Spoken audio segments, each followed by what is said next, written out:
Y'all hear them birds singing? It's awesome. I love that.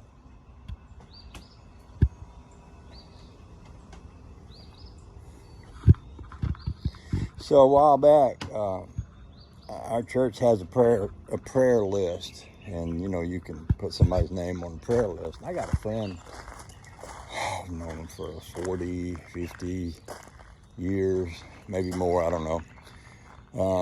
Her and her husband live in Alabama.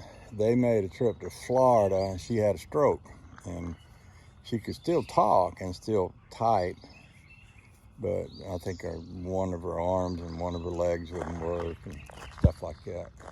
So he needed to go back to Alabama to get chemotherapy and had to leave her down there in a nursing home, and they didn't want to let her go.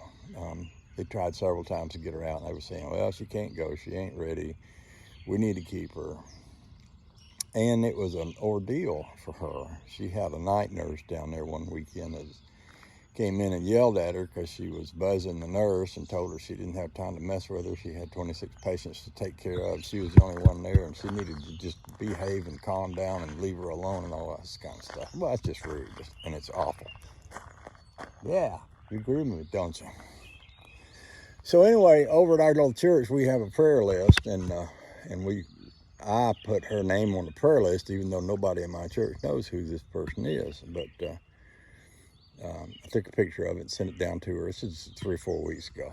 And then after that, was there, and I told the lady at the church that manages the list, I said, well, you can take her name off, because I felt like the worst was over at that time, which it turned out it wasn't.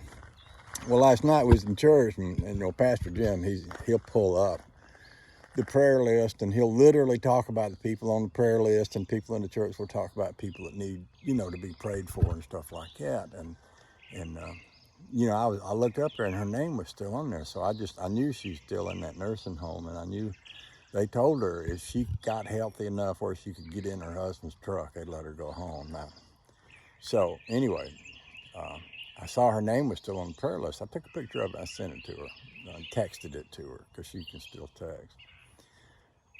And I said something to the church. I said, that lady right there, she's y'all don't even know her, but being able to see her name on the prayer list, knowing that there's perfect strangers that's never met her, never gonna meet her, that are praying for her, that means a lot to her. She's hanging on to every thread of anything she can get to give her the courage to be strong enough to get well and to move on with her life. And just knowing her name's on that prayer list has got to mean a lot. Well, when I got home last night, because I had sent her that picture of the prayer list, she sent me a message and said, I'm home.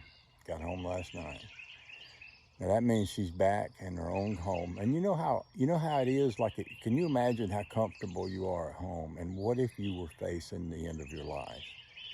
Would you rather be at home, or would you rather be in a nursing home with a bunch of strangers that don't really want to mess with you? So whatever happens next, she's home.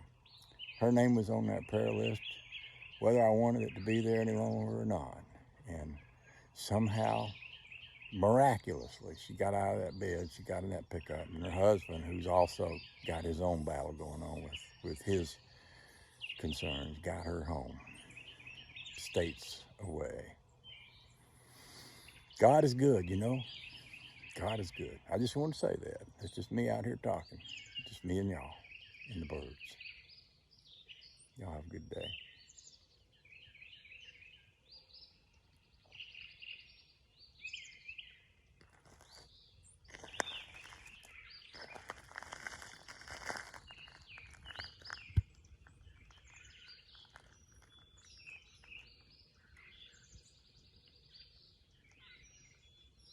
By the way, I got my new free hearing aids in, and I can hear the birds. And I'm liking it. See y'all.